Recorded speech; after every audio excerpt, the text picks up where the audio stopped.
නමෝ තස් භගවතු අරහතෝ සම්මා සම්බුද්දස්ස නමෝ තස් භගවතු අරහතෝ සම්මා සම්බුද්දස්ස නමෝ තස් භගවතු අරහතෝ සම්මා සම්බුද්දස්ස.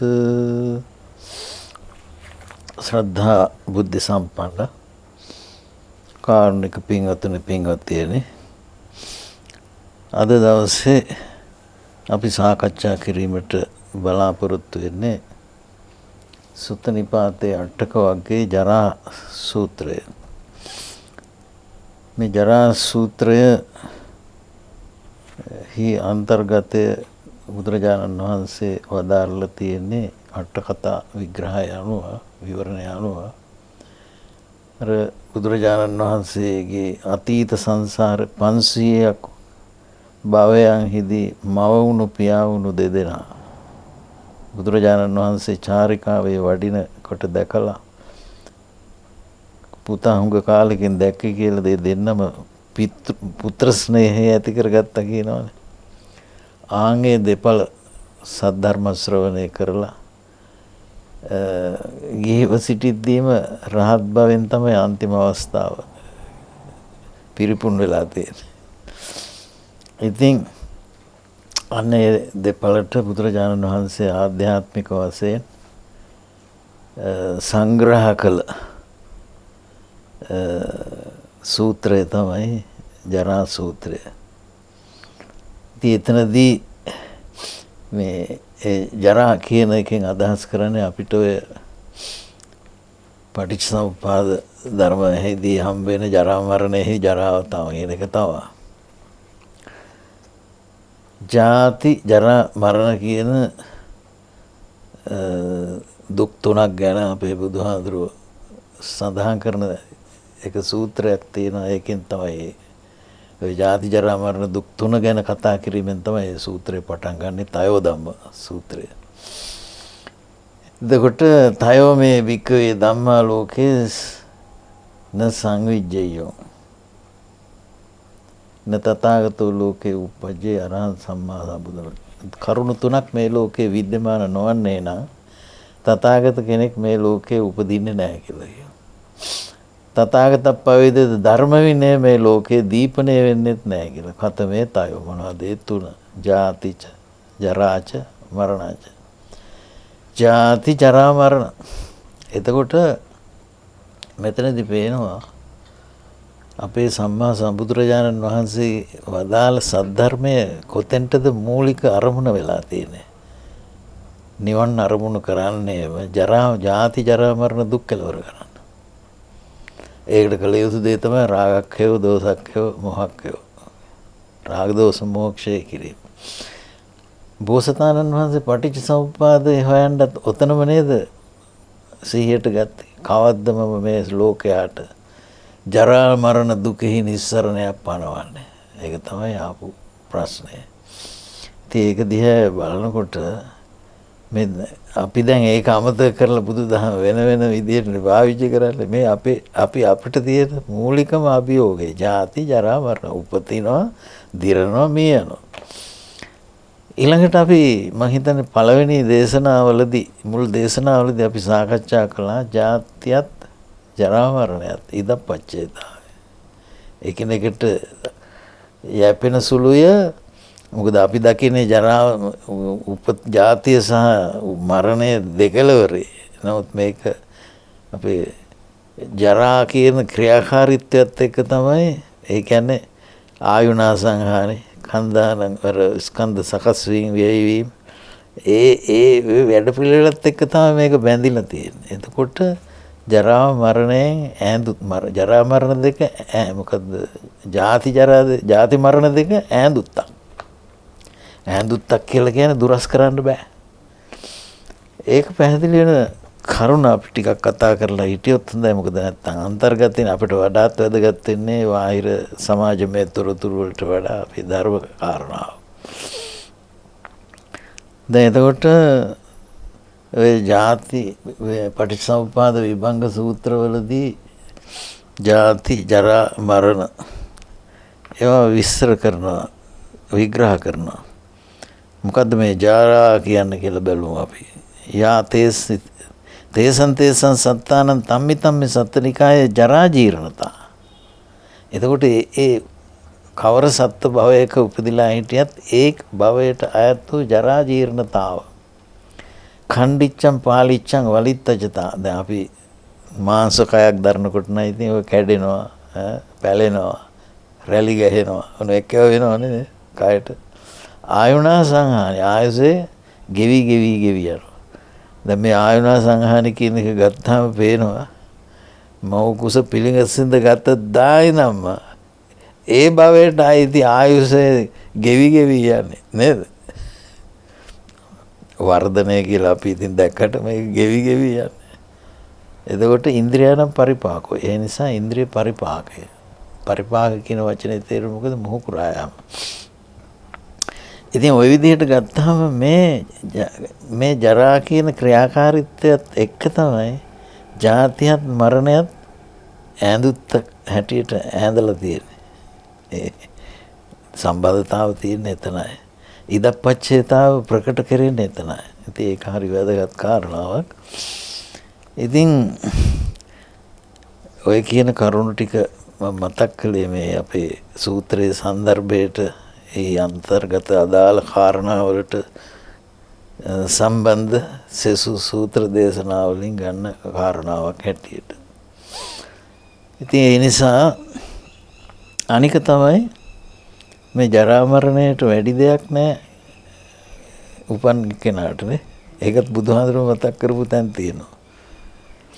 කෝසල සංයුත්තේ තියෙනවා ඒ කාරණේ සිහිපත් කළා. කොසල් රජුරවන්ට අත්තිනකෝ බන්තේ ජාතස්ස අඤ්ඤතර ජරා මරණ කියලා කොසල් රජුරම මේ ප්‍රශ්නේ අහන්නේ. උපන්නහුට ජරා මරණයෙන් වෙනස් අන්නේව වෙනත් ප්‍රතිඵලයක් නැහැ නේද? උපන්න නම් මැරෙන්න වෙනව නේද කියන එක. ජරා මරණය වෙනව නේද කියන එක. නතිකෝ මහරජ ජාතස්ස අඤ්ඤතර ජරා මරණ. ජරා මරණ දෙකෙන් අන්නේ වූ දෙයක් නම් උපන් කෙනාට වෙන මොකක් වන්න ඇත්තේ නැහැ කියලා. යේපිතේ මහරජ කත්තේ මහාසාල ක්ෂත්‍රිය වේවා මහාසාල කුරේක වේවා ගාපති මහාසාල කුරේක වේවා ඕනම කෙනෙකුට තේසම්පි ජාතාන ඒ විදිහට උපන් අයට නැත්ති අඤ්ඤතර ජරා මරණයෙන් වෙනස් වූ දෙයක් නැහැ. යේපිතේ මහරජ බිකු අරහන්තා රහතන් වහන්සේලාට මොකද වෙන්නේ කියලා තියෙනවා. තේ සම්පාහං කායෝ වේදන ධම්ම. උන්වහන්සේලාගේ කය වේදන ධර්මයක් බිඳී යනවා. නික්ඛේපන ධම්ම අතහැරලා දාන එක. හැබැයි දැන් උන්වහන්සේලා අතහැරලා දාලා තියෙන්නේ කොයි කවද්ද? මරණ වෙලාවේද අතහරින්නේ? කය නිෂ්ක්‍රීය වෙන වෙලාවේද නෑනේ. උන්වහන්සේලා අරහත් ඵලාව බෝධයෙන් කය පිළිබඳ උපාදානය අතහැරලා ඉවරයි. ඒ අතහැරීම නිසා යලි කායස වේදා කායූපගෝ කියන එක වෙන්නේ නැහැ. කය බිඳීමෙන් අනෙක් කයකට පැමිණීම කියන දේ සිද්ධ වෙන්නේ. ඉතින් අන්න එහෙම දහමක් අපිට තියෙන්නේ. ඉතින් ඒ දහමේදී අපේ බුදුරජාණන් වහන්සේගේ පැරණි 500ක් කුලයන් භවයන් හිදී එක දිගටම මව වුණු පියා වුණු දෙපළ වෙනුවෙන් එයාගේ අවබෝධයේ පිණිස දේශනා කරපු සූත්‍රයක්. අප්පං වත ජීවිතං ඉදං ඕරං වසසතාපි මීයති නොචේපි අතිච්ච ජීවති අතකෝසෝ ජරසාපි මීයති. දැන් හොඳ අදහස් තියෙන එක. අප්පං වත ජීවිතං ඉදං මේ ජීවිතය අල්ප වූ ආයුෂයක් ඇති ජීවිතයක්. ඒකාන්තයෙන් අල්පයි. වත කියන්නේ ඒකාන්තයෙන්ම මේ ජීවිතයේ ස්වල්ප වූ කාලයක් තියෙන. ඕරං වසසතාපි මීයති. ඕර පාර කියලා වචන දෙයක් තියෙන. ඕර කියලා කියන්නේ මේ පිට. ඒ කියන්නේ පාර කියලා කියන්නේ එතකොට මේ අවුරුදු 100න් මේ පිටත් කෙනෙකුගේ මරණය සිද්ධ වෙන්න පුළුවන්. ඕනනම් වසසතාවය. අවුරුදු 100ක් යන්න කලින් මැරෙන්න පුළුවන්. යෝචේපි අතිච්ච ජීවිතය. හැබැයි සමහර කෙනෙක් 100 ඉක්මවල ජීවත් වෙන්නත් පුළුවන්. අතකෝසෝ එහෙම නමුත් ජරසාපි ජීයති. කොච්චර හොඳට ආයුෂය තිබුණත් ජරාවට පත් වෙලා හරි මැරෙන්නයි වෙන්නේ. ඉතින් ඒ විදිහට ගත්තාම අපි මේ ලෝකයේ ස්වභාව නියාමය හඳුනා ගැනීමයි මේ කරන්නේ. මේ සූත්‍ර කියවනකොට මේ සූත්‍ර හඳුනා ගන්නකොට තේරුම් ගන්නකොට පෙනෙනවා අපේ බුදුරජාණන් වහන්සේ මේ අපේ ජීවිත තුල අපටම නිරීක්ෂණය කරගන්න පුළුවන් විදිහට බුදුහාඳුරෝ අපේ අවධානය එතෙන්ට යොමු කරලා දෙනවා. සමහර විට අපි කය දිහා බලන්නේ සුභ සංඥාවෙන්නේ. කය පිළිබඳ සුභ සංඥාවෙන් තමයි බලන්නේ. දැන් මේකත් අපි තේරුම් අරගන්න ඕන කරන දෙයක්. මොකද බොහෝ වෙලාවල් වල ප්‍රතිපදා මාර්ගයක් වඩන්නට උවමනාය කියලා කෙනෙකුට උනන්දුවක් ඇති වෙන්නේ නැහැ. මේ සුභ සංඥා වලට වැඩිපුර අවධානය යොමු වෙනකොට දැන් වර්තමාන කාලේ ගත්තාන් පස්සේ අපි ඉතින් හැකි හැම අයුරකින්ම සිත නලවා ගන්නනේ බලන්නේ නේ. හැම අයුරකින්ම සිත නලවා ගන්න තමයි බලන්නේ. එහෙම කොච්චර බැලුවත් නලවා ගත්තත් අපි මම හිතන්නේ ඉස්සරට වඩා ව්‍යාධි දුක උග්‍ර වෙලානේ. ව්‍යාධි දුක උග්‍රයි. බරපතල ලෙස ව්‍යාධි දුක නැගීట్లా දෙනවා. අලුත් නම් වලින් අලුත් ලෙඩ එනවනේ. වසංගත ක්‍රමය වැඩිනේ. ඒ විදිහට ගත්තාම දැන් අපි මේ දල මාංශ කයක් ගත්තාම ඕනම බැක්ටීරියා වෛරස් වලට ආසාදනය වෙන්න පුළුවන් කයක් අපිට හම්බෙලා දෙනවා. දැන් මේක බලන්න ඕන අපි දැන් කෙනෙක් හිතනවා මේක කොහෙන්ද මේක පහත් උනේ නේ? දෙයියෝ මැව්වද? ඉබේ පහළ වුණාද? දැන් අන්න එතනදී අපිට තියෙනවා අපිට කය මාධ්‍ය කරගත්තයින් පස්සේ අපේ කය මාධ්‍ය කරගන්න ජීවිතය ගැන දකිනකොට තමයි රාගයට ඉස්මතු වෙන්න පුළුවන්. ද්වේෂයට ඉස්මතු වෙන්න පුළුවන්. මෝහය ලියාපදිංචි වෙච්ච ගමන්මයි. එතකොට එතන පදනම් කරගෙන අපි කායික හැසිරීම කොට නගනවා. ප්‍රාණඝාත, අදත්තා දාන, කාම මිත්‍යාචාර වගේ ඒවා කෙරෙනවා. ඊළඟට කායික හැසිරීම වාචසික පැත්තෙන් බොරු කියනවා, කේලම් කියනවා, පරුස වචන කියනවා, හිස් වචන කියනවා. මේවට අකුසල් කියලා කියනවා. දැන් මේවා නිකන් සාමාන්‍යයෙන් ඔය මේ ටෙලි නාට්‍යයක සිද්ධි වගේ හිතලානේ අපි දැන් මේ ඔය නිකන් හිතන්නේ ඒවා ගැන. නමුත් මේවා ඔක්කොම අස්මිමානයත් එක්ක ක්‍රියාත්මක වන නිසා ප්‍රතිවිපාක දනවන ශක්තියකින් යුක්තයි.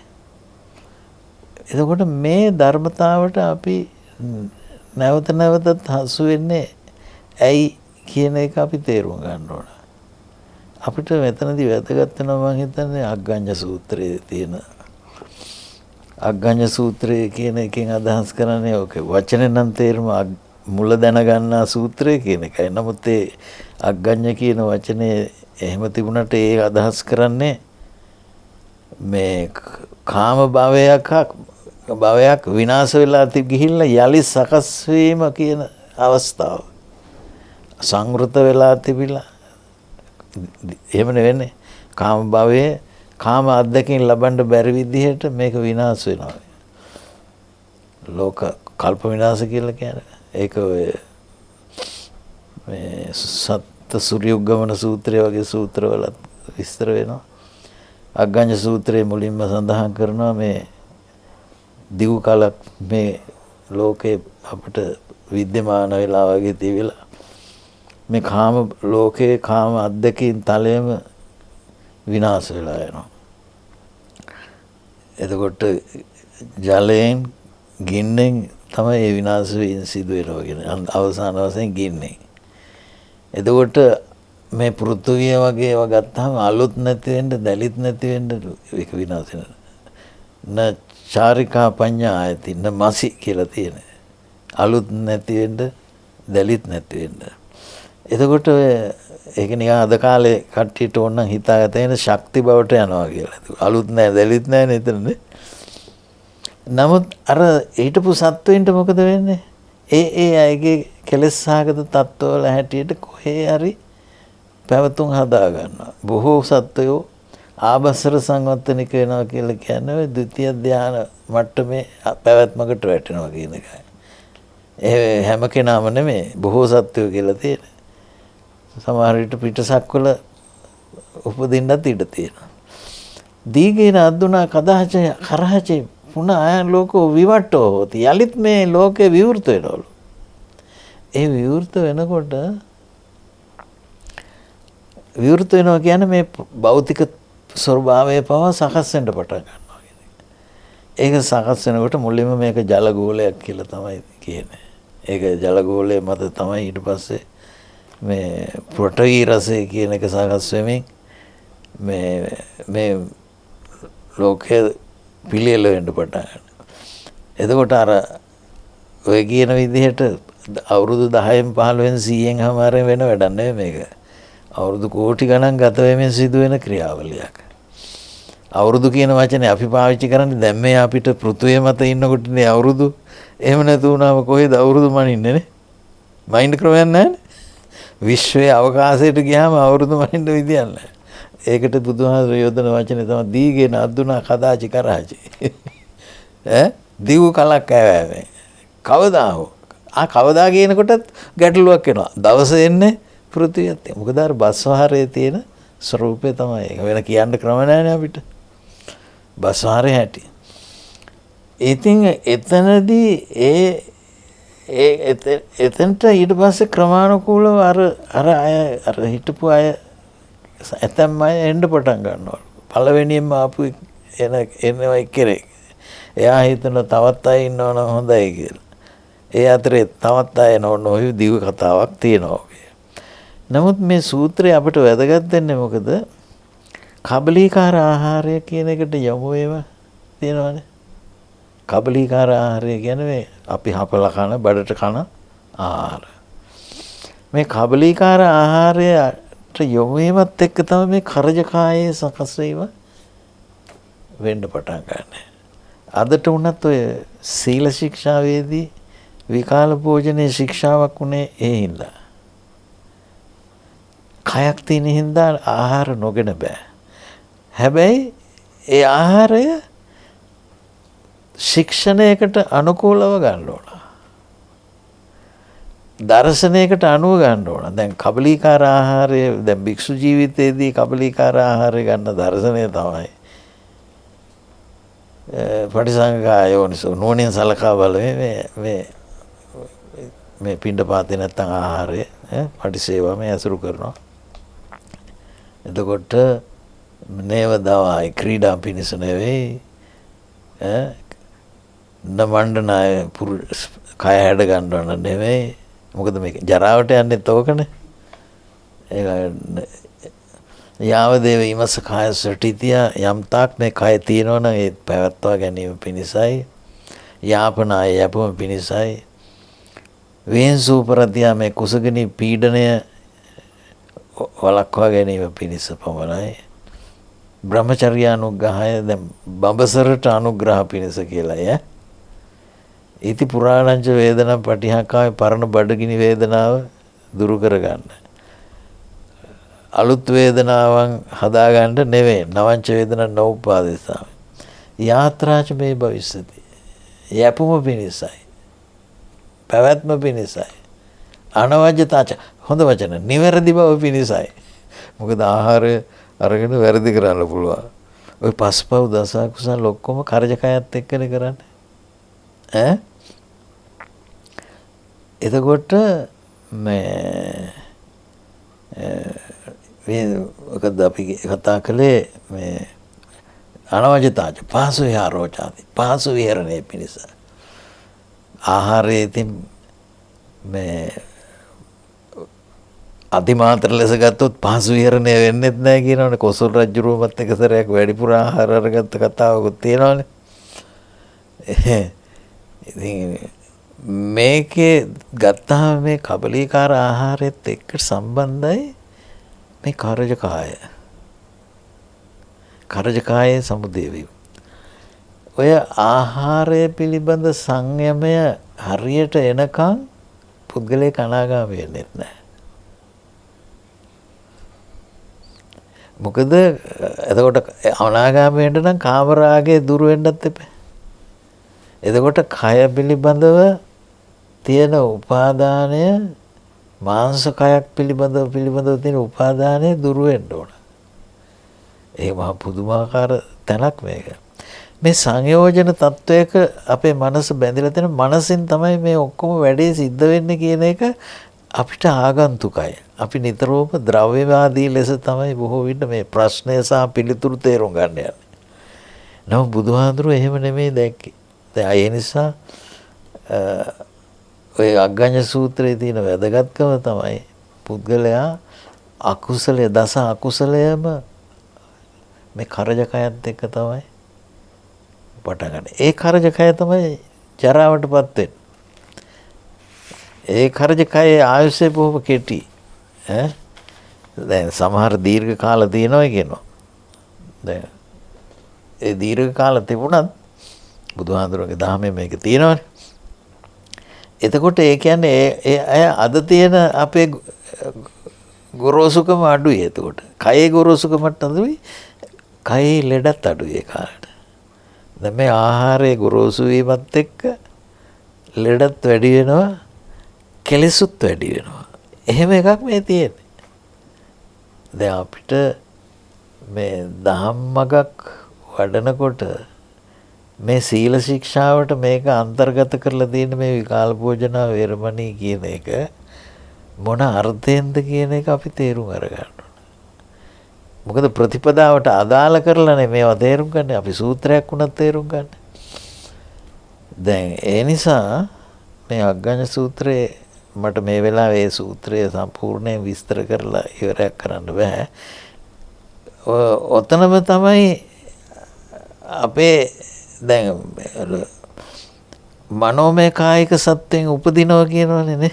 ඒ උපදින්නේ කොහොමද? ඕපපාතික. හැබැයි මාංශකය වැඩෙනවා කියන්නේ මොකද?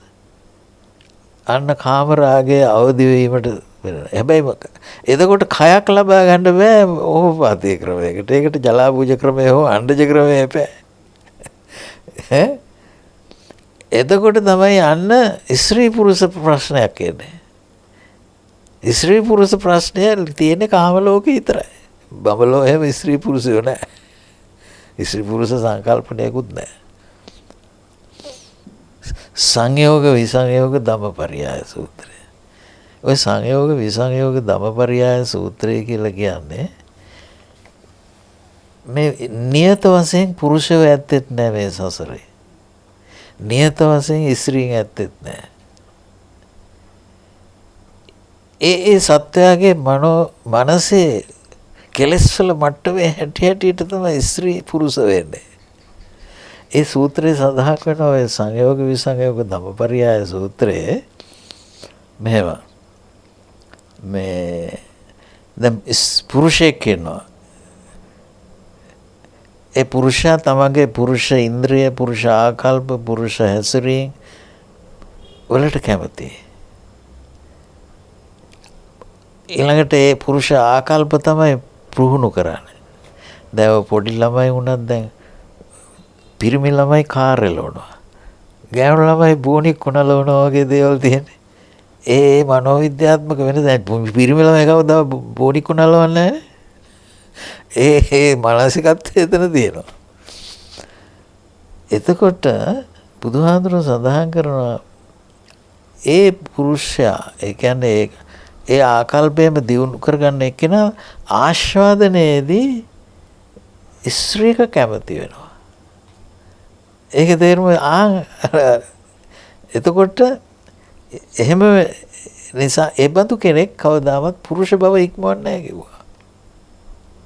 මොකද එයාගේ රුචිය ගිහින් තියෙන එතනට. හැබැයි ඒවා වෙනස් වෙන අවස්ථා අපිට සමාජයේ දකින්න හම්බ වෙනවනේ. ඊළඟ කාරණාව තමයි කාන්තාව ගැන. ස්ත්‍රිය තමගේ ස්ත්‍රී ආකල්ප අදහස් උදාස් ස්ත්‍රී සිතිවිලි ස්ත්‍රී ලාලිත්‍ය ඒවා ප්‍රගුණ කරනවා ඒවා පවත්වාගෙන යන්න කැමති වෙනවා. බාහිර වශයෙන් පුද්ගලයෙකු පුරුෂයෙකු තමයි කැමති වෙන්නේ ආස්වාදනයට. එයා ස්ත්‍රී බව ඉක්මවන්න. ඒ කියන්නේ ওই ඉක්මවන කතාවක් එන්නේ ඇයි? අපේ මනසේ කෙලෙස් වල හැටි හැටියට ස්ත්‍රී වෙන්නේ පුරුෂ වෙන්නේ. දැන් සාමාන්‍යයෙන් ඒ විපර්යාසය සිද්ධ වෙනවනේ ලෝකේ. දැන් ඒ විදිහට ගත්තාම මේ ඔක්කොම මනසේ සම්බන්ධතාවක්. මනසේ කෙලෙස් පිළිබඳ සම්බන්ධතාව අපි දකින්න ඕන බුදුදහමේ කතා කරනකොට. නැත්තම් අපි මේ කාරණාවල මූලික ප්‍රයෝජනය අපිට ගන්න තේරෙන්නේ නැහැ. දැන් ඒ අනුව තමයි අපි මේ කයෙහි අසුභය මෙනෙහි කිරීමක් වගේ මේ ජරා සූත්‍රයනේ. දැන් සාමාන්‍ය ලෝකයා කැමති නැහැ කය පිළිබඳ අසුභ සංඥාවක් ඇති කරනවා. නමුත් බලාගෙන ගියාම අදට උනත් අපි ජීවිතේ දිගින් දිගට කොච්චර ලෙඩ වුණත් පවත්වාගෙන යන්න කැමතියි නේ. කොච්චර දැන් වයෝ වෘද්ධ වෙලා හිටියත් පෙරේ කියන බය තියෙනවනේ. ඒ වෙලා තියෙන මොකද අපි මේ කය මූලික කරගෙන තමයි දැන් මේ අපේ සියලුම දේවල් හිතන්න පුළුවන්. එතකොට ඒක තමයි කියලා දෙන්නේ කාටද තමන්ගේ 500ක් අවුරුදු මේ භව වල මව වෙච්ච පියා වෙච්ච දෙන්නට. එතකොට අපි ගත්තොත් දෙවෙනි ගාථාව සෝචන්ති ජනා මම ඉතේ නහි සත්තා නිච්ඡා පරිග්ගහ විනා භාවං සන්තමේ විදං ඉති දිස්වා රාගාරමාවසේ. දැන් මේ කතා කරන සෝතංච ධනා මම ඉතේ මේ ලෝකය ජනයා ශෝක කරනවලු. මමාහිත සත්වවලු. මමත්වයෙන් මමාහිත කියන්නේ මම මගේ කියලා ගත්ත දේවල් මමත්වයෙන්. එතකොට මේ ලෝකේ නහි සත්තා නෙවෙයි සන්තා නිච්ඡා පරිග්‍රහ නිත්‍ය වූ පරිග්‍රහයන් මේ ලෝකේ නැහැ. පරිග්‍රහය කියන්නේ දේවල් වස්තු. මොකද නොඑක් දේවල් තියෙනනේ අපිට උවමනා කියලා දේවල් අපි ආසාවෙන් රැස් කරගන්න දේවල්. විනා භාවං සන්තමේ විදං ඒ හැම තේකම වෙනස් වීමක් තියෙනවාමයි. ඉති දිස්වා නාගාර මාවසේ. මොකද ඒ කියන්නේ අගාර මාවසේ. එතකොට මේ ගෘහ ජීවිතය ප්‍රතික්ෂේප කරන්න යොමු කරන වෙන විදිහේ ඉගෙනීමක් මේකේ තියෙන. ඒක ඔය කියන தත්ත්වය හොඳට දැකලා නාගාර මාවසේ ගිහි ගෙයි නොවසන්නේ විඥෝ පුරුෂයා නොවනති පුරුෂයා ගිහි ගෙයි නොවසන්නේ කියලා. දැන් අපිට ඇත්ත වශයෙන්ම මුළු මහත් සමාජයේම ගිහි ගෙයි අතහැරින වලටපත් කරන්න බෑ. නමුත් දැන් මේ දැක්ම අපිට ප්‍රතික්ෂේප කරන්න බෑනේ. මොකද අපි ලෝක සත්‍යයා මේ කෙලෙස් සහගතව මේ ලෝකයට අයත් වූ සියලුම වැඩසටහන පවත්වාගෙන යනවා. දැන් ඒක වලකින්නේ නැහැ. හැබැයි ඒකෙන් ගිලිහෙන්න යම් අයට අවස්ථාව තියෙනවා. එතකොට මේ සංසාරික කුසලතාව ඇති සත්වයින්ට බුදුහාරු අවශ්‍ය පණිවිඩය මේ දෙන්නේ. දැන් හැම කෙනාම මේ මම ආයිතේ ශෝක කොච්චර ශෝක කළත් අතාරින්න ලැස්ති වෙන්නේ නැහනේ. මිසයිල් ප්‍රහාර දිදී හරි තියාගන්නනේ කල්පනාව නේද? ලෝකේ දැනට පෙනි තියෙනවනේ ඒවා. මරණයන පිටම් පහියති. යං පුරිසෝ මමිදන්ති මඤ්ඤති. දැන් මොකද වෙන්නේ? මේක මගේ කියලා. ඉදන් මම මේක මගේ කියලා මොනවා හරි දෙයක් අපි හදාගෙන තියෙනවනම් හිතාගෙන ඉන්නවනම් මඤ්ඤති. මරණයන පිටම් පහියති. මරණයනකොට ඒක අතාරින්න සිද්ධ වෙනවා. ඒක ප්‍රහාණය වෙනවා. ඒක අතහැරෙනවා. අතාරින්න වෙනවා ගෙනියන්න බෑනේ. හැබැයි දැන් ඔය මේ මරණින් ඒක දුරු කරන්න බැරුව සමහරු මොකද වෙන්නේ? දුරු කරන්න බැරුව මේ යනවා සමහරු. ගිහිල්ලා පෙරේතයා වෙලා බලාගෙන ඉන්න අය ඒ වගේවත් වෙනවා. මොකද උපාදානයේ හැටියට වෙන්නේ. ඒතන් දිස්වාන පඬිතෝ ආන් ඒ බව දැනගෙන පඬිත පුද්ගලයා නමමත්තාය නමේත මාමකෝ. එතකොට මේ ඒ මමත්වයේ නොකරන පඬිතයා මමත්වයට නොනැමෙන්නේ මගේ කියන එකට නැමෙන්නේ නැතු වෙනවා. මොකද නමේත මමත්තාය නමේත මමත්වයට මගේ කියන අදහසට නැමෙන්නේ නැතුව ඉන්නවලු. එතකොට මේ පඬිතයාගේ හැටි එහෙමයි කියලා. ඉතින් ඒක ලේසි දෙයක් නෙමෙයි. මේ පටිච්ච සමුප්පාද ධර්මතාව තේරිලා මෙතන වෙමි යනන්න මඤ්ඤණාවක් විතරයි කියලා තේරෙන එක්කෙනාටම තමයි මේක කරන්න පුළුවන්. ඒ නිසා දැන් අර දේවතාවෙක් බුදුහාඳුරු ගාවට ඇවිදilla භික්ෂු ජීවිතය ගැන කතා කරනකොට කිව්වේ මේ භික්ෂු ජීවිතයේදී මේ කාමරාග බහනාය සම්මා භික්ඛු පරිබ්බජේ කියලා කිව්වනේ නේ. දැන් කාමරාගේ ප්‍රහාණය කිරීම අවශ්‍ය තමයි. නමුත් ඒක කරන්න බෑ සක්කාය දිට්ඨිය තියෙනකම්. ඒ නිසා බුදුරජාණන් වහන්සේ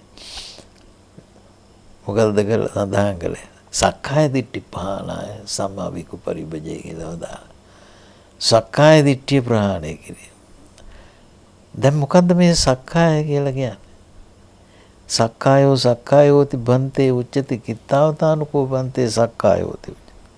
මොනක සක්කාය කියලා කියනවා කොහොමදකින්ද සක්කාය වෙන්නේ?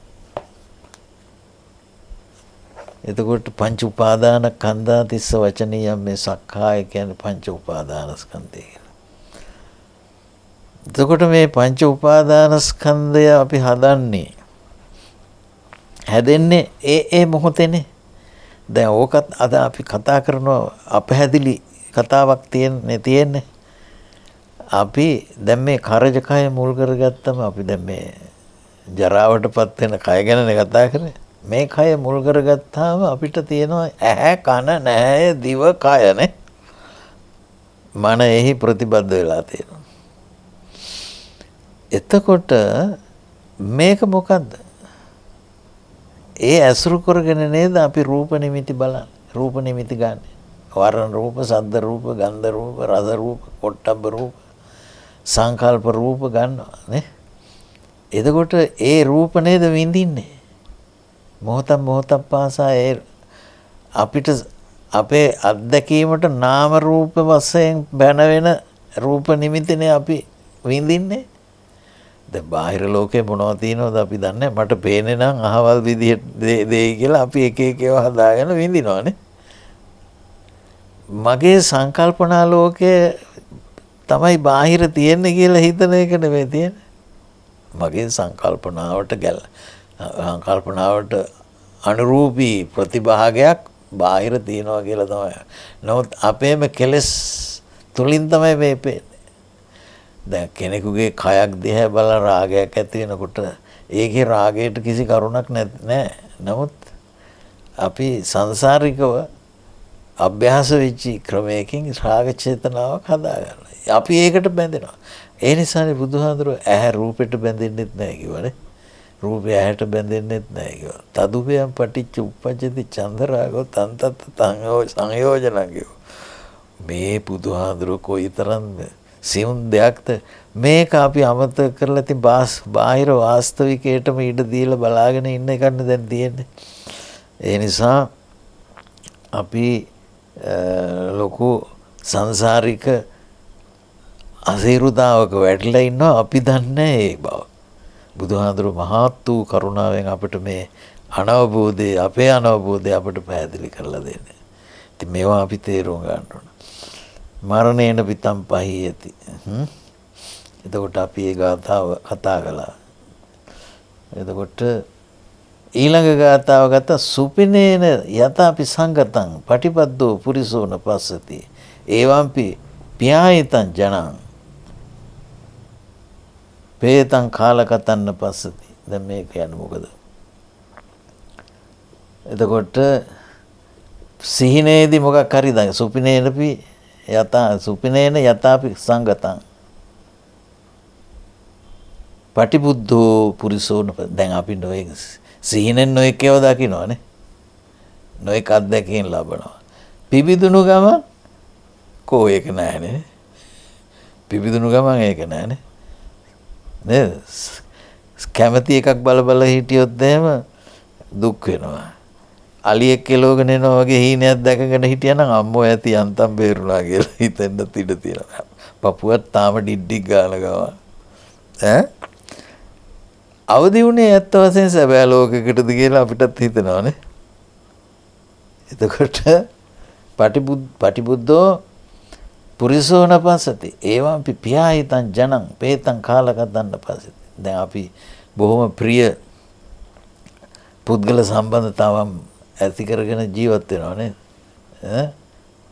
බොහොම සෙනෙහසින් නැතුවම බෑ වගේ. ඒවම්පි පියායිතං ජනං. එතකොට නොයෙක් ප්‍රිය දේවල් හදාගෙන ඉන්න මේ ජනයා පේතං කාලකතන්න පස්සති. එතකොට මැරිලා ගියන් පස්සේ කලුරිය කරාන් පස්සේ මේ ලෝකයෙන් පහ වුණාන් පස්සේ නපස්සති දකින්නවත් නැහැ. අපි හිතාගෙන ඉන්ටර්වියු දැන් නැහැ. එතකොට මේ මම හිතන්නේ අර ලෝකයට තියෙන උපාදානය අඩු කරන්නම තමයි මේ බණ ටික කියලා දීලා තියෙන්නේ. එතකොට පරලෝකීය කලුරිය කරපු ප්‍රිය කළ සත්‍යය දකින්න නෑ දැන්. එයා ගිහින් ඉවරයි. දිට්ඨාපි සුතාපි තේ ජනා යේසං නාම මිදං පෞච්චති.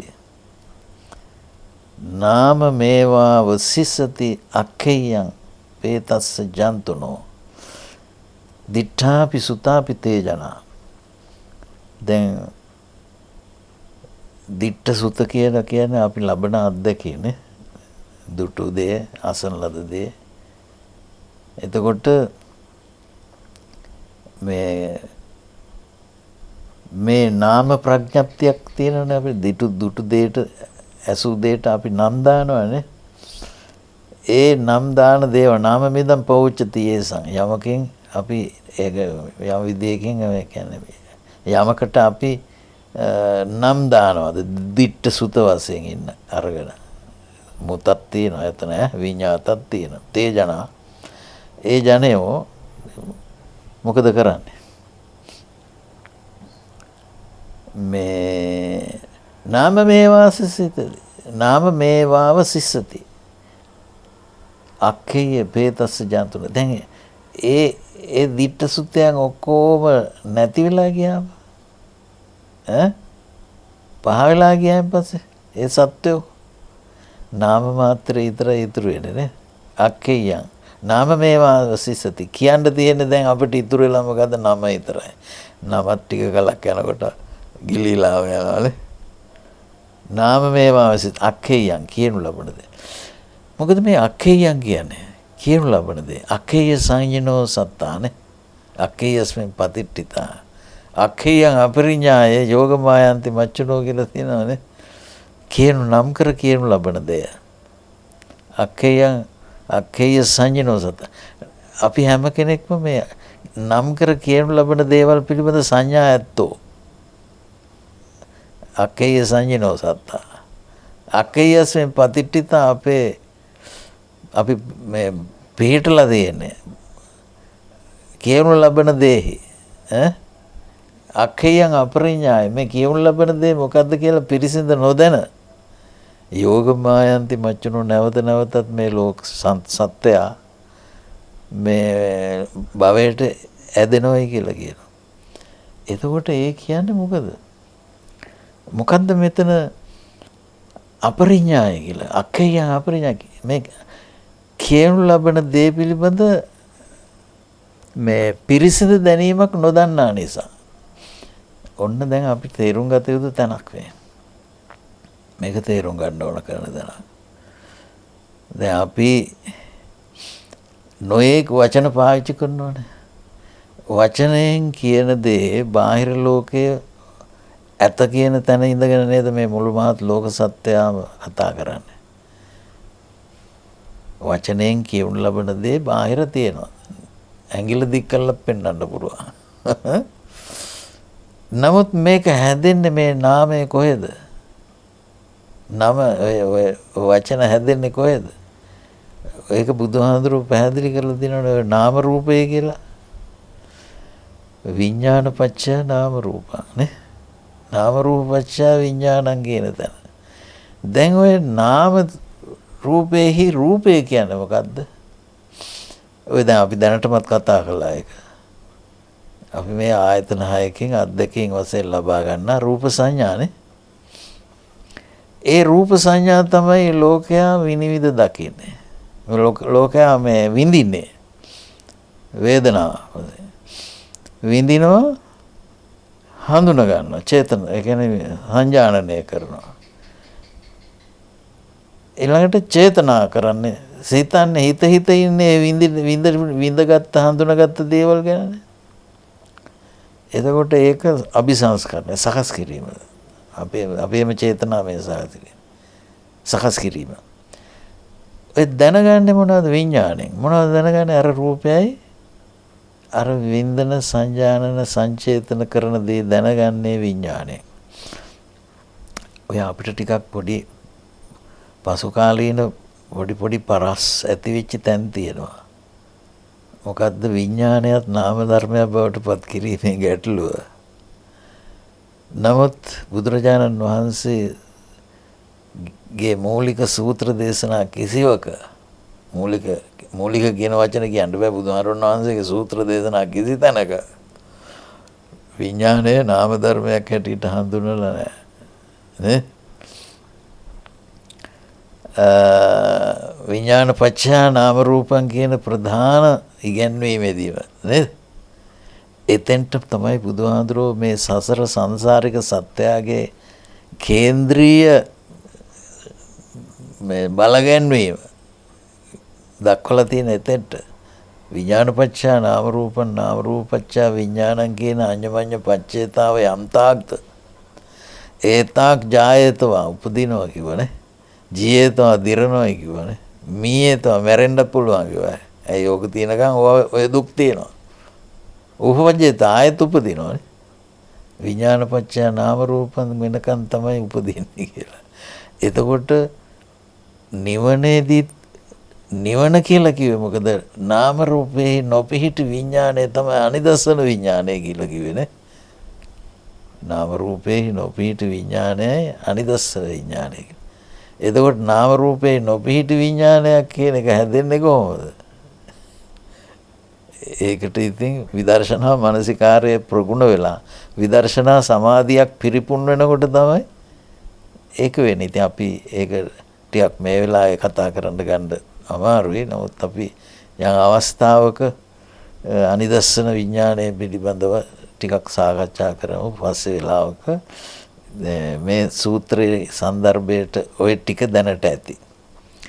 එතකොට අන්න ඒ නාම රූපයකට දුන්නු නමක් තමයි අක්ඛේයයන් කියලා. මොනවා හරි අපි දීලා තියෙන සියලුම වචන මොනවද? සියලුම බස්වාර. ඒ නිසා තමයි බුදුහාරෝ වහන්සේ කොහෙදද මහා නිදාන සූත්‍රයේදී මේ විඥාන පත්‍ය නාම රූපං නාම රූප පත්‍ය විඥානං කියන ව්‍යවහාරයේ සම්බන්ධතාව අඤ්ඤමඤ්ඤ පච්චේතාව ඇති තාක් තමයි අදිවචන පතය නිරුත්ති පතය පඤ්ඤත්ති පතය වෙන්නේ කියලා බුදුහාරෝ වදාලා. අදිවචන කිව්වේ අපි මේ කතා කරන බස්වාරයේ වචන තමයි. එක එක දේවල් වලට එක එක නම් දාගෙන ඉන්නේ අදිවචන තමයි ඒවා. නිරුත්ති ඒවල පද නිරුක්ති හොයලත් අපිට අර්ථ ගන්න පුළුවන් ගන්න අර්ථ ඒවට කාවද්දලා තියෙන්නේ. පඤ්ඤත්ති අවසාන වශයෙන් ගත්තාම අපි පණවාගත්ත දේවල්. අන්නේ නම් කරලා කියන දේ තමයි අන්තිමට ඉතුරු වෙලා තියෙන නම් කරපු ඒවා ටික නැහැ. ගිහින් ඉවරයි. නාම මේවා අවසිස්සති. එතකොට නම විතරයි ඉතුරු වෙලා තියෙන්නේ. ඒ සත්‍යයේ නාම මාත්‍රයම කියන්න ඉතුරු වෙන නම් කියන්න දෙයක් නැහැ. නාම මාත්‍රේ හැම කෙනාගේම නාම මාත්‍රේ හුඟක් කල් කියවෙන්නේ නැහැ නේද? ටික දවසකින් ඒවා අමතකම වෙලා යනවා ලෝකයට. ශෝක එතකොට අපි ඊළඟ ගාථාව ගැන හිතලා බලනොත් ශෝක පරිදේව මච්චරං න ජහන්ති ගිජ්ජා මම ආයිති තස්මා මුනයෝ පරිග්ගහං හිත්වා අචරින්සු කේම දස්සිනෝ. දැන් මේ අර කෙනෙකුගේ හිත මේ වගේ සසරක මේ වගේ ජරා දුක් ඇති తాවකාලික තත්වයක උපාදානය කර කර ඉන්නවට වඩා ඒවා අතහැරගෙන යන්න උවමනා කරන මගක් තමයි දැන් ඊළඟට දේශනා කරන්නේ. ශෝක පරිදේව මච්චරං. ශෝක කියලා කියන්නේ ඉතින් මේ ශෝක කරනවා කියන එකනේ, වැළපෙනවා කියන එකනේ. පරිදේව කියන්නේ කියෝ අඬනවා කියන එකනේ. මච්චරං කියන්නේ මසුරුකම. යේසන් නාම මිදම් පෞච්චති. යම් කෙනෙක් එතකොට මම ආයනය කරන වස්තුන්ගේ තමයි මේ ගිජුකම අතහැරියේ නැත්තම් න ජහන්ති ගිජ්ජා මම ආයිතේ න ජහන්ති ගිජ්ජා මම ආයිතේ ශෝක පරිදේව මච්චරං. ගිජු මම ආයනයෙන් ගත්ත දේවල් පිළිබඳ ගිජුණු දේවල් අතහරින්න නැත්තම් ශෝක කරන්න වෙනවා, පරිදේව කරන්න වෙනවා, මසුරුකම එන්නේ එතෙන්ට තමයි. තස්මා මුනයෝ පරිග්ගහං හිත්වා. ඒ නිසා මුනිවරු කියලා කියන්නේ ඉතින් මේ රහතන් වහන්සේලා.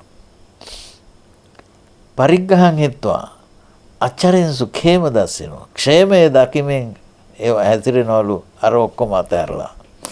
ඛේම කියලා කියන්නේ නිබ්බාණං. නිවන ക്ഷേම ස්ථානයේ හැටියට. ക്ഷേම කියන වචනයෙන් හඳුන්වන නිවනේට දකිමින් වාසය කරනවා, හැසිරෙනවා. නිවන දකිමින් හැසිරෙනවා. දැන් රහතන් වහන්සේගේ මනස මේ නිවුණු මනසක්. ඔතනදී කතා කරන්න දෙයක් තියෙනවා. ඒ නිවුණු මනසක ඉන්න කෙනෙකුට හැබැයි මේ අර අපි ජරාවටපත් වෙන කය තියෙනවනේ, ඕක තියෙනවා. එතකොට මේ ඒක නිසා මොකද වෙන්නේ? උන්වහන්සේ හැමතිස්සෙම අරහත් ඵල සමාපත්තියේ නෙවෙයි ඉන්නේ. මේ කයට සාපේක්ෂව අත්දැකීම් ලෝකේ ඉන්නවා. එතකොට පංචන්නං ඉන්ද්‍රියාණං අවිඝාතත්තා කියලා ඔය සූත්‍රවල සඳහන් වෙන්නේ නොනැසුණු පසෙඳුරන් තාම තියෙන නිසා. උන්වහන්සේට සිද්ධ වෙනවා සුඛ දුක්ඛම් පච්චනුභූති. මේ කය හා සම්බන්ධ සුව දුක් විඳින්න සිද්ධ වෙනවා. ඒක ධර්මතාවක්. ඒකට කරන්න දෙයක් නැහැ.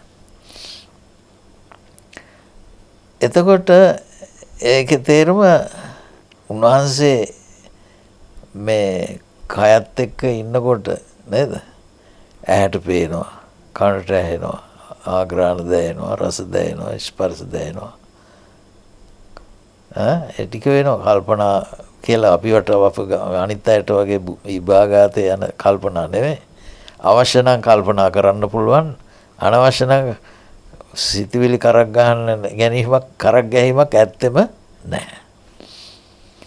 එතකොට උන්වහන්සේ ලෝකේ දකින්නවා කියලා දැන් අතිචක්කු අතිරූපා පස්සති භගවා චක්කුණා රූපං. භාග්‍යතුන් වහන්සේත් ඇසෙන් රූප දකිනවා. එහෙම දැක්කයි කියලා කිසිම ප්‍රතිචාරයක් කියන්නේ කෙලෙස් සහගත ප්‍රතිචාරයක් උන්වහන්සේලාට ඇති වෙන්නේම නැහැ. දැන් අපි හිතමු මේ ආනන්ද හාමුදුරුවන්ට කතා කරන්න ඕන කළා කියලා බුදුහාමුදුරුවන්ට හිතුණා. කොහොමේ ආනන්ද මේක පොඩ්ඩක් කියලා මොකක් හරි එහෙම වෙන්න පුළුවන් නේ. දැන් ඒ ව්‍යවහාරය අවුල් වෙනවද නැහනේ? ඒ ව්‍යවහාරය අවුල් වෙන්නේ නැහැ. දැන් ඔය පංචස්කන්ධ මෙහාට එන්න ඒ වගේ වචන කියන්නේ නැහැ නේ බුදුහාමුදුරුවෝ. උන්වහන්සේ කිසිම පැකිලීමක් නැතුව මේ අපි කවුරු කතා කරන බස් වාහනේ පාවිච්චි කරනවා. ඒක උන්වහන්සේ සඳහන් කරලා තියෙන මෙහෙම මේ මොකද්ද ලෝක නිරුත්ති ලෝක වහාර යාහි තථාගතෝ වෝහරති අපරාමසා ඉමා කෝචිත්ත ලෝක සමඤ්ඤා ලෝක නිරුත්ති ලෝක වහාර නේ චිත්ත කියන එක්කන අවතලා බුදුහාරවගෙන මේ ලෝක ව්‍යවහාරය ලෝක ව්‍යවහාරය ලෝක සම්මතය පාවිච්චි කරනවා. අපරාමස පරාමර්ශනය කරන්නේ පරාමර්ශනය කරන්නේ වචනෙන් කියන දේ මැත්තේ නැහෙන්න යන්නේ නැහැ කියන එකයි. දැන් නිවන කියන වචනය පාවිච්චි කළා බුදුහාමුදුරුවනේ. නමුත් වචනේ පාවිච්චි කරන වස්තුවක් කොහෙවත් නැහැ නේ. නිවීමක් නේ. අපිට මොකද වෙන්නේ නිවන කොහෙද තියෙන්නේ කියලා වගේ ප්‍රශ්න ඇති වෙනවා. එතකොට එහෙම එන්නේ ඇයි? අර වචනයට අපි අහු වෙනකොට තමයි නිවන කොහෙද තියෙන්නේ. නිවන යනු නිවීමයි කියලා ගත්තාම ප්‍රශ්නේ ඉවරයි. දැන් ඔන්න වගේ බුදුහාඳුරෝ මේ කාරණා හොඳට කියලා දීලා තියෙනවා. ඉතින් ඒ අනුව භාවිතා කරනවා නම් මේ අර කේමදස්සිනෝ කෙනෙකුගේ විහරණය එකයි. ඉතින් ඕක රහතන් වහන්සේ වගේ ඉන්න අනික් අයට බෑ. නමුත් අපි ඒ උදෙසා මේ දහම් මඟ තේරුම් අරගෙන අපේ ජීවිතයේ අපි අත්දැකීම් එක්ක පුහුණු කරන්න ඕන. මොකද අත්දැකීම් එක්ක පුහුණු කරනවා කියලා කියන්නේ ඒවත් අපි කතා කරන එක හොඳයි. දැන් අපි බාහිරයට තියෙන දේවල් තමයි අපේ ඇහැට පේන්නේ. බාහිරට තියෙන දේවල්. නමුත් ඒ තියෙන දේවල් කියලා තිබුණාට අපේ හිතේම වෙන නාම රූපනේ අපි දකින්නේ. පස්සන්නරෝ දක්ඛිති නාම රූපං. දකින්න පුද්ගලයා දකින්නේ තමා තුළම වෙන නාම රූපයයි. දිස්වානවා ඤසති තානිමේව දැක දැනගන්නෙත් ඒකමයි. අන්න ඒ බව දැනගෙන තමා තුළ පහළ වෙන නාම රූප අධ්‍යක්ෂින් ලෝකේ අනිච්ච දුක්ඛ අනාත්ම වශයෙන් මෙනෙහි කරමින් යෝනිසෝ මනසිකාරයෙන් කටයුතු කිරීම තමයි ප්‍රතිපදාව. ඒ ප්‍රතිපදාව අමතක කරලා අපි පිටස්තරට භාෂාමය වශයෙන් මේවා විශ්ලේෂණය කර කොච්චර දඟලුවත් උගතෙක් වෙන්න පුළුවන් ධර්මය දැක්ක වෙන්නේ නැහැ. ඔන්න ඔය ප්‍රශ්නේ තමයි අද අපිට තියෙන ප්‍රශ්නයක්. එතකොට ඒ විදිහට ගත්තාම අපි ඊළඟට බලමු අනික් ගාථා. පතිලීන චරස්ස විකුණෝ භජමානස්ස විවිත්ත මානසං සාමග්ගය මාහු තස්සතං සෝ අත්තානං භවනේ නදස්සයේ. පතිලීන චරස්ස කියන්නේ අරමුණුනේ මේ අපේ හිත හැසිරෙන අරමුණ ඔස්සේනේ නේ. පතිලීන චරස්ස බික්කුණෝ කියලා කියන්නේ අරමුණ වල නොහැසිරෙන සිත් ඇති භික්ෂුව. අරමුණ වල නොහැසිරෙන සිත් ඇති භික්ෂුව. එතකොට මේ ඒ කියන්නේ අරමුණ වලින් වැළකීලා ඉන භික්ෂුව ඒ විදිහට අරමුණ වලින් වැළකුණු සිත් ඇතිව ඉන්න එකනා භජමානස විවිත මානසං කියලා කියන්නේ. එතකොට මේ ඒවෙන් වෙන්වුණු මනසක් ඇති කෙනෙක් හැටියට මේ විවේකය තමයි ඇසුරු කරන්නේ. එතකොට විවිත්තං ඔය විවිත්ත කියන වචනේ තේරුම කියන වෙන්වීම කියන එකනේ. විවේක කියන වචනෙන් ඇවිල්ලා තියෙන. ඔය විවේක කියන වචනේ තේරුම වෙන්වීම කියන එකයි. ඒකත් හොඳ ව්‍යවහාරයක්. මොකද අපි දැන් විවේක කියන වචනේ විවික්ත කියන වචනේ විවේක කියනකොට අපි ගන්න නිකන් ඉඳීම වගේ දෙයක්. එතන අදහස් කරන්නේ වෙන්වීම කියන එකයි. සාමග්ගිය බාහුතං තස්සතං යෝ අත්තානං භවනේන දස්සයේ. දැන් මේ කියන්නේ මේ ඔය කියන විදිහට මේ විවික්ත මනසකින් ඉන්නකොට ඒ තනත්තාගේ ඒ භික්ෂුවගේ සිත එක් වෙන්නේ නිවීමත් එක්කයි. සාමග්ගිය මාහු කියලා කියන්නේ ඒකයි. නිර්වාණ සාමග්‍රියට පැමුණා කියලා කියන්නේ. ඒ කියන්නේ නිවනත් එක්ක ඒ කියන්නේ නිවනත් එක්ක කියනකොට නිකන් ආයෙත් අර බස් වහරේදී එන නිකන් විපරීත සංඥා එනවා. නමුත් අපි මේ නිවීම ගැනයි උන්වහන්සේගේ උනන්දුව තියෙන. සාමග්ගිය මාහු තස්සතං යෝ අත්තානං භවනේන දස්සේ. එතකොට ඒ වගේ අය තමාගේ වාසය මේ නිවෙසක වාසස්ථානයකට වාසයත් බොහෝ විට දැන් අපි සාමාන්‍යයෙන් ඉන්නකොට ඉන්න තැනත් එක්කනේ අපේ මනස පවතින්නේ නේ. ඉන්න තැනත් එක්ක තමයි මනස හැසිරෙන්නේ. දැන් ඉන්න තැනක් ගැන සංඥාවකුත් නැහැ. මනසට නිමිති නැහැ. මනස නිවිලා. මම දැන් ඉන්නේ ජේතවනාරාමේ කී බුදුහාරෝ හිත ඉන්නේ නැහැ. එහෙම නෑ මොනවක් කරන්නේ. මම දැන් මේ ඉන්න වෙන දිහාකාර කියලා යන්න ඕන දැන් ඒ මොනවා වෙලාද දන්නේ නැහැ කියලා. එහෙම මුකුත් ප්‍රශ්න ඇත්තේ නෑ. ඒකේ තේරුම අරමුණු වලින් වැළකීච්ච සිත් ඇති කෙනෙක් විවේක සෙනසුන් ආශ්‍රය කරනකොට මේ වෙනත් ඒ කියන්නේ මේ පුහුදුන්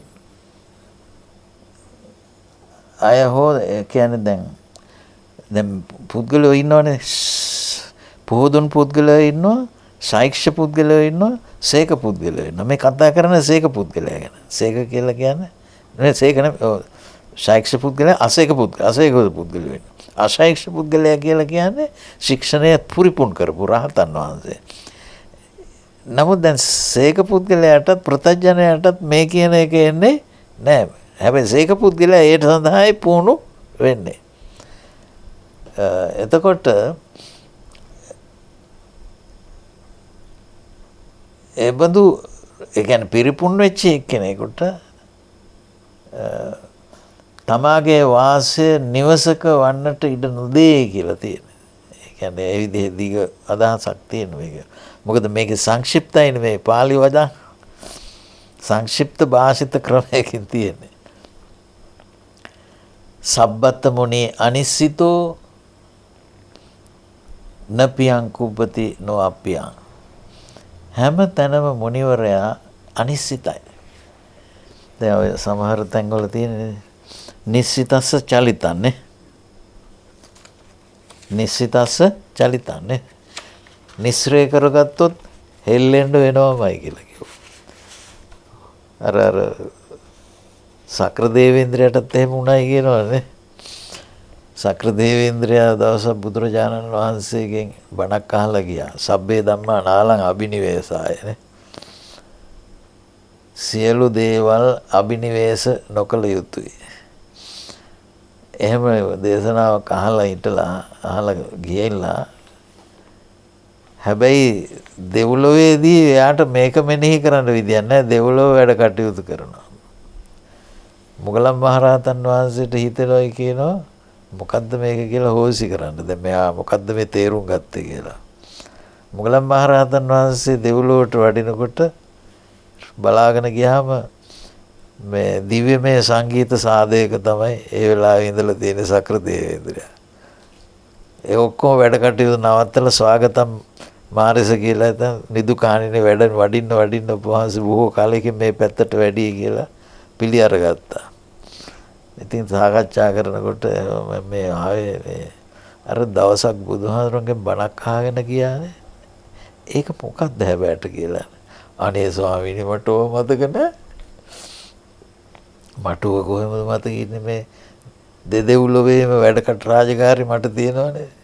ඒ කියන්නේ චාතුරු මහරජගේ තාවසින්ස දෙකේම වැඩ කියලා. ඊට පස්සේ ඒක නෙමෙයි ස්වාමීනි මම සුරාසුර යුද්ධයෙන් පස්සේ හොඳ මාලිගාවක් මැව්වනේ. ඒක බලන්න යන්න කියලා. ඉතින් වැඩක් නැතත් ඉතින් උන්වහන්සේ හා ගියනවානේ. ඒ යන ගමන් දිව්‍ය අප්සරාව තම තමන්ගේ කූටාගාර වලට රිංග ගන්නවලු. ඉතින් මහා විශාල බිල්ඩින් කූටාගාර 100,000 ගණනක මන්දිරයක්. මේ ඔක්කොම බල බල යනකොට බලන්නකෝ මේවා ඉතින් මම මේ සුරාසුර යුද්ධයෙන් පස්සේ තමයි මේක මට මේ ඔව් ඉතින් ඔබේ පිනට තමයි ඔක්කොම පහළ වෙන්නේ කියලා බුදුහාරොත් කී යනවනේ. බුදුහාරෝ නෙමෙයි මොගලන් ආදුර. ඊට පස්සේ මේ මිනිස්සයා මෙයා මේ ප්‍රමාදයට වැටිලා කියන එක පෙන්වෙන්න කම්පනයක් ඇති කළානේ. මහපුට ඇඟිල්ලෙන් වෛජයන්ති ප්‍රාසාදය හෙල්ලුවා. ඔක්කොම දෙනා හෙල්ල වුණා. කම්පන වුණානේ. ඒ මොකද අප්පා? එහෙම හෙල්ලෙනකොට ඔන්න බණ මතක් වුණා. නිස්සිතස්ස චලිතාංග. අර මොකද? සබ්බේ ධම්මානාලං අබිනිවේසාය. චලිතේ අසති පස්සද්දි නේද? අනිසිතස්ස චලිතන් නැති නේ. ඒක ඔය ඒ සූත්‍රයේ තියෙන කාරණේ නේ වෙන සූත්‍රයකින් මේ කියන්නේ. නිස්රයක් මොකේකටවත් හේතු වෙලා නැති එක්කෙනාට හෙල්ලෙන්න වෙන්නේ නැහැ. කම්පනයක් නැහැ. අනිසිතස්ස චලිතං නැති. චලිතය අසති පස්සද්දි. චලිතයක් නැත්තම් පස්සද්දිය සහැල්ලු. පස්සද්දිය අසති නැති නහෝති. නැති කියන්නේ තණ්හා නැඹුරුවක් නැහැ.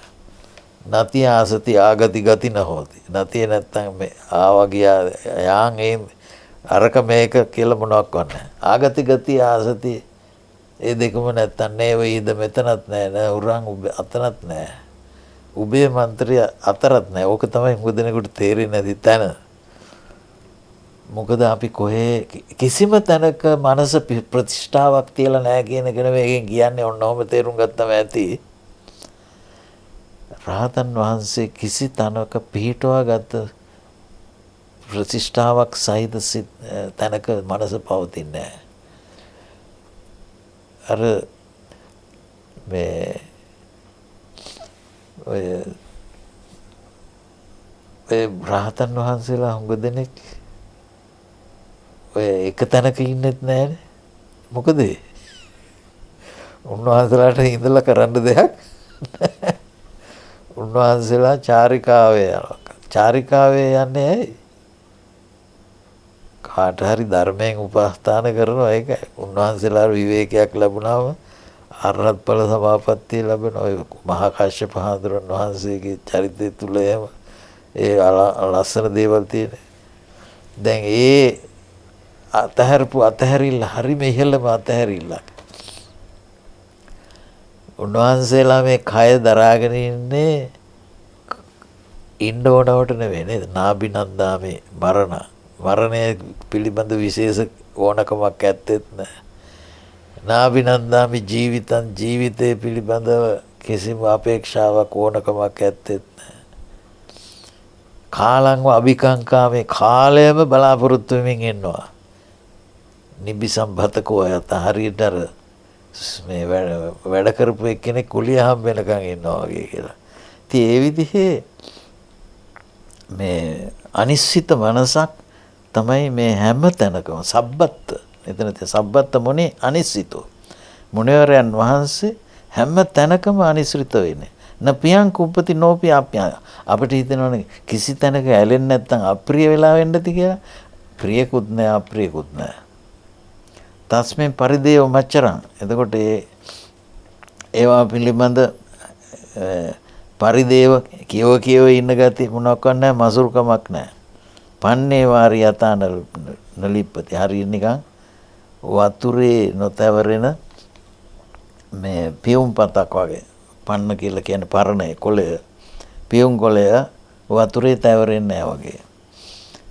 එතකොට ඔය පියුම් කොළය පිළිබඳ උපමාවත් අපිට නිතර හම් වෙන එකක්. ඒක මේ මේ මෙතනත් තියෙනවා ඒකෙම ඊළඟට උද බින්දු යතාපි පොක්කරේ පදුමේ වාරි යතා නෝපලිප්පති එවං මුනි නෝපලිප්පති යදිදන් දිට්ඨ සුතම් මුතේසුවා උද බින්දු වතුර බින්දුව යම්සේ පොක්කරේ කියලා කියන පියුම්පතේ යතාපි පොක්කරේ මේ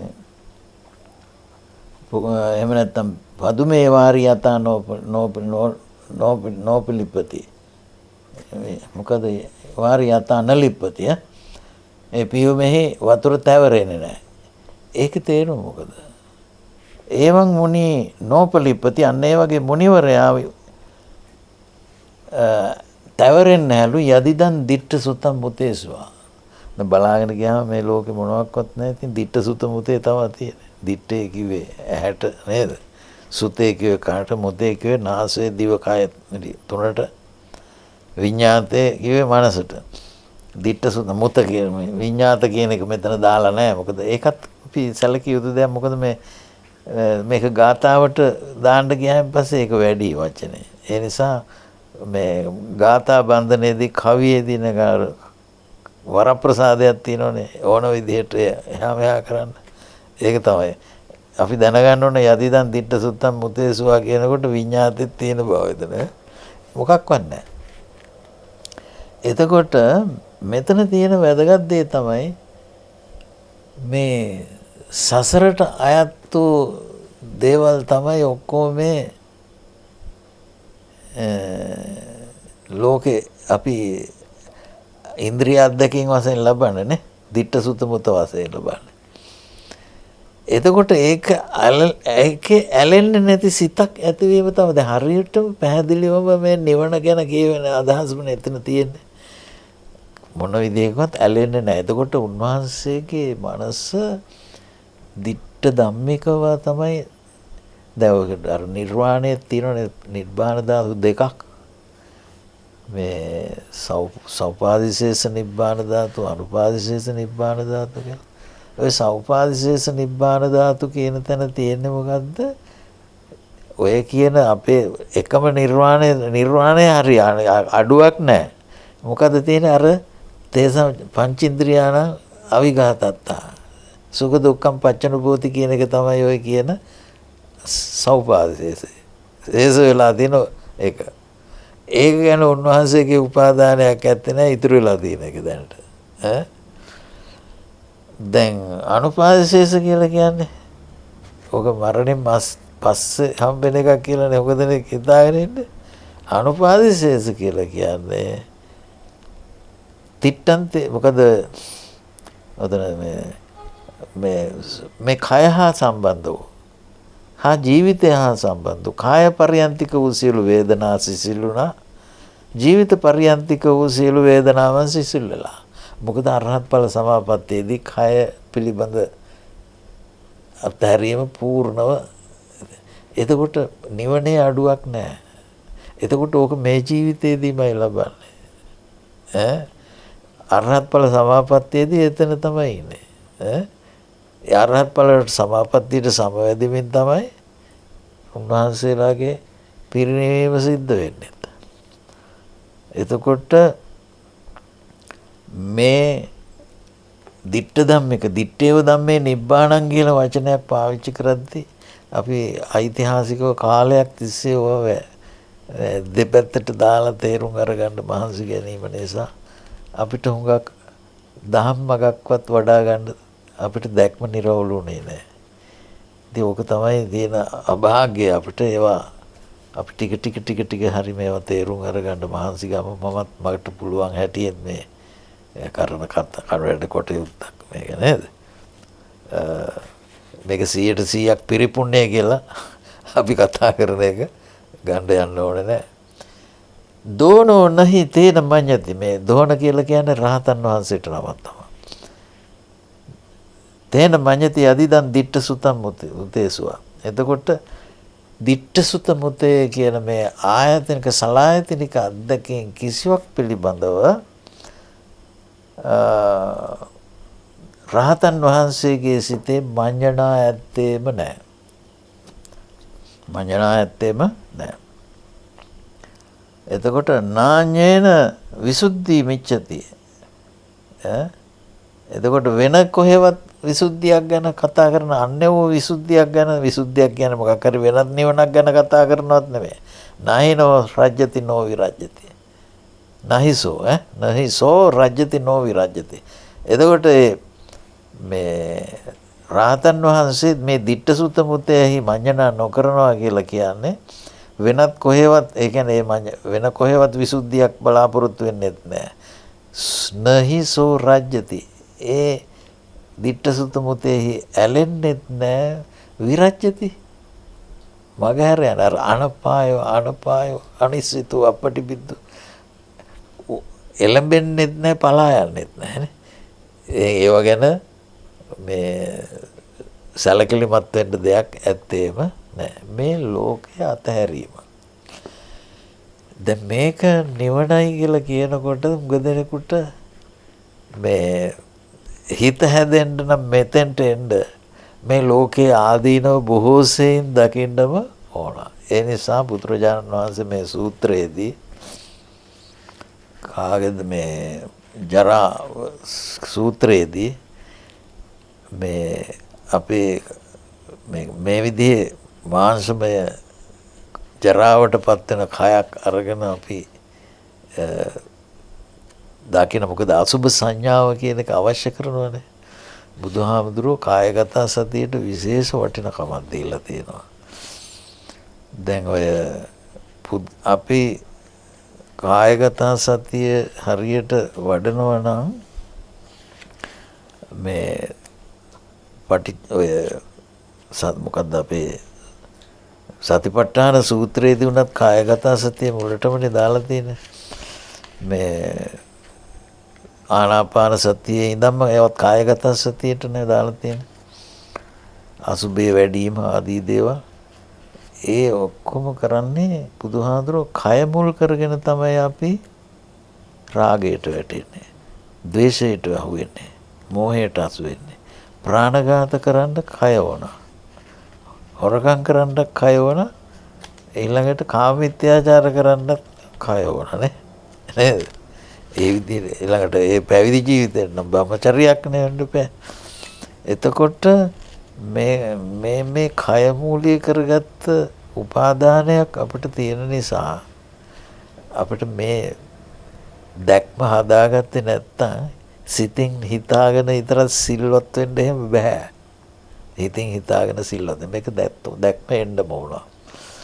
ඒ නිසා අපි මෙපමණකින් ඒ සූත්‍ර අධ්‍යයනය අපි නිමවටපත් කරලා අපි දෙවියන්ට පින් දීලා අවසන් කරමු.